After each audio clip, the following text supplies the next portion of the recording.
As a CBI probe is announced into the Odisha train accident, questions continue to be raised as to whether this is a mishap, a terrible mishap that could have been prevented. I'm Barkha Dutt, you're with the Mojo story. In a few moments from now, we'll be talking to the father of the Vande Bharat project, the man widely seen to be the architect of the high profile train that, on the one hand, symbolizes the modernity, the achievements of Indian Railways, and there are many achievements. And yet, the data tells us many worrying things. The data has been re examined in the aftermath of this terrible tragedy that has taken place in Odisha. We've been seeing for the last few days numbers that point to an increase in what is called consequential rail accidents, and also an alarming number of vacancies, including in roles that pertain directly to the management and upkeep of safety. How do we understand why this accident took place? What can we safely say did or did not happen? To help us navigate the aftermath of this terrible tragedy, let's go across now to Sudhanshu Mani. As I said, he is widely known in India as the brain and the architect behind the high profile Vande Bharat project. Thank you, sir, for your time.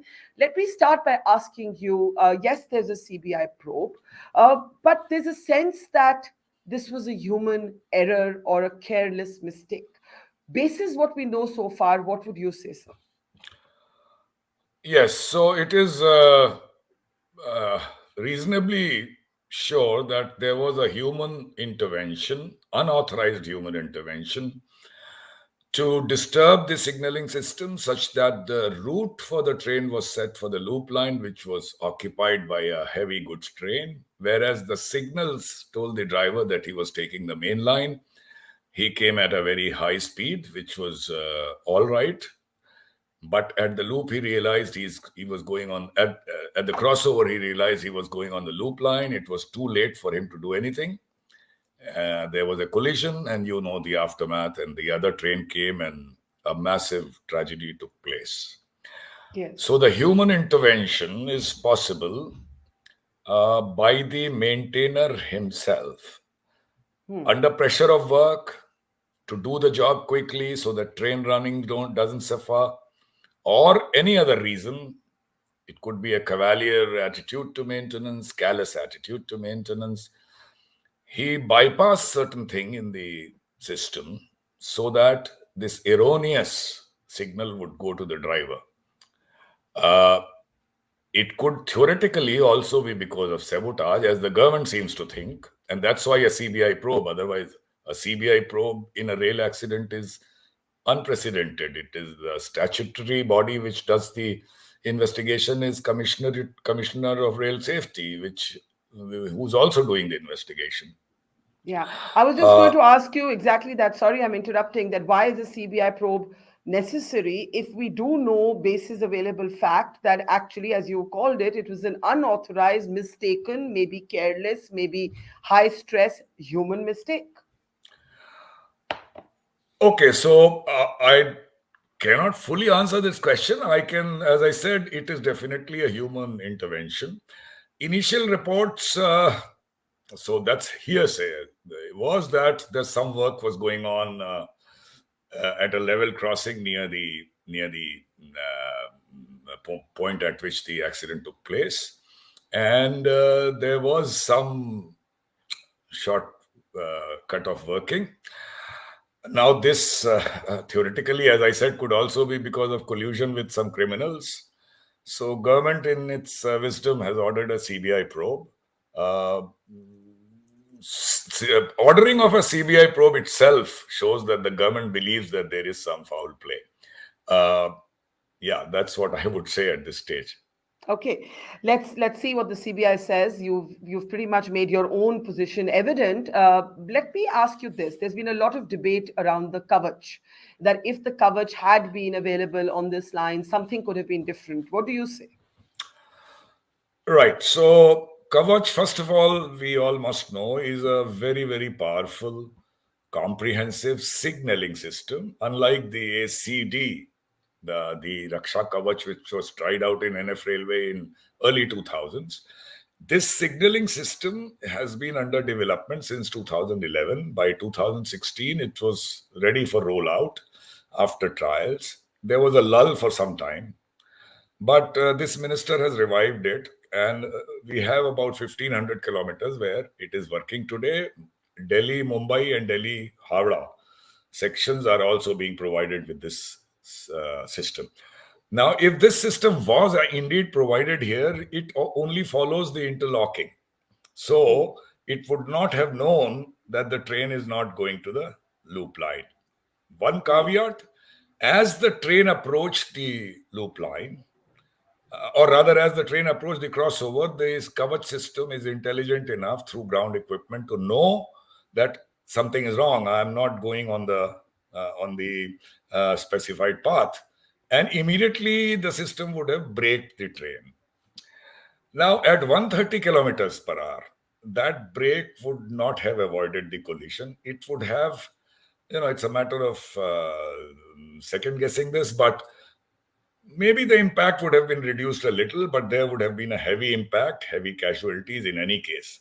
So largely, it is right to say that Kavach would not have been able to prevent this accident. There is a lot of focus now on vacancies, on overcrowding. And I was just going through some of the data, and it actually suggested that in the Central Railways itself, there are close to 30,000 vacancies as of January 2023. Is the absence of expert staffers something that would explain what is being described as an increase in consequential train accidents from 2022 to 2022 2023?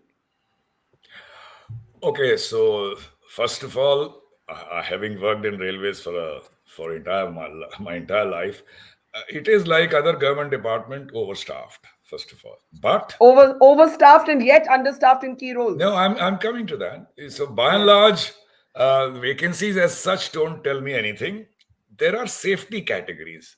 See, Hmm. loco pilots, guards, station masters, pointsmen, uh, signal maintainer. Now, these are the categories which cannot afford to have vacancies because they are not. These are the safety categories who have to do their 8 hours or sometimes more hours of Yeah. work. Yeah. So I'm not aware of what the situation is in this particular zone, Southeastern Railway. Hmm. Uh, but yes, if you have vacancies in these categories, it's not good for safety because it puts pressure on people to work longer hours. There are stresses involved, and it's better not to have that situation.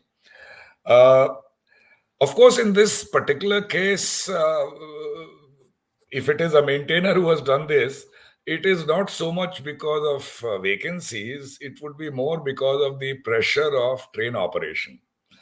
Hmm. Uh, Maintenance windows have reduced as number of trains have gone up.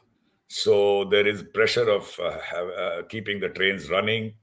And that causes the maintainers to do their work quickly, and at times, some odd maintainer may think that if he adopts a shortcut, nothing is going to happen. It will be over in some minutes. And I'm sure it happens, as I have come across such cases occasionally, very occasionally, but it does happen. They don't cause accidents, but here circumstances combined, all bad circumstances combined together to result in a massive accident. So obviously, it clearly indicates that such shortcut working have to be dealt with iron hand and cannot be allowed at all. As someone who's the architect of the Vande Bharat, which has made headlines for all the right reasons, you must have also followed some of the commentary that says, first, let's get our basic railways in place, and then let's roll out glitzy products like the Vande Bharat. When you read that in the aftermath of this train accident, how do you feel as the sort of father of the program? Okay, so I would say these things are exclusive.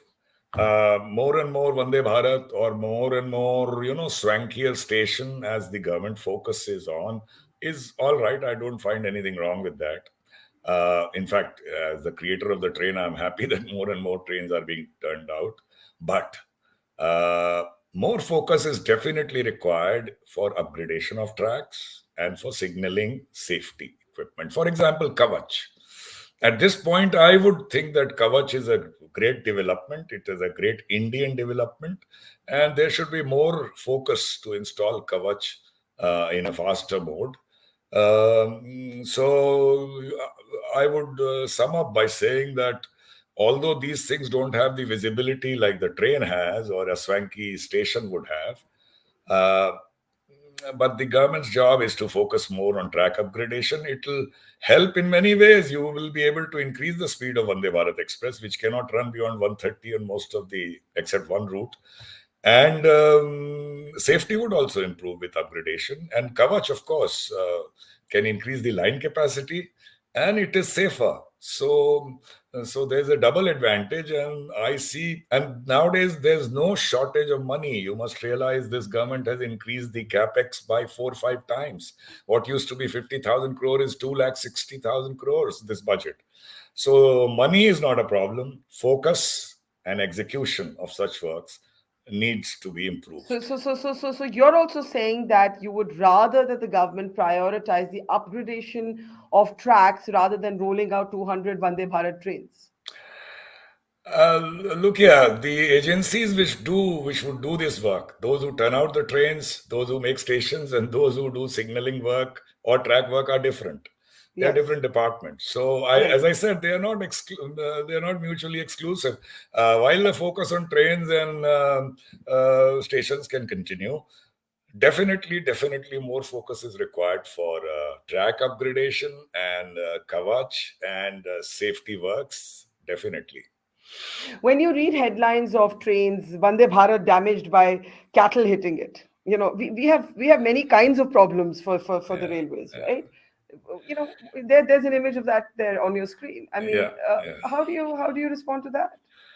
Yeah, once again, you see, the train was designed for 160 kilometer per hour operation, for which the Commissioner of Railways Safety mandates that the track be fenced.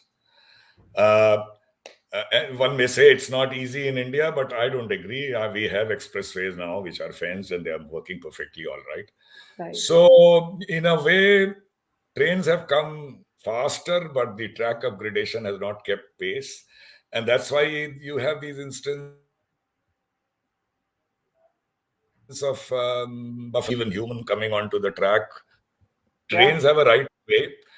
One little thing also, the train is different from conventional trains. Conventional trains have a strong cattle guard in front, which throws away the cattle and the damage is minimal.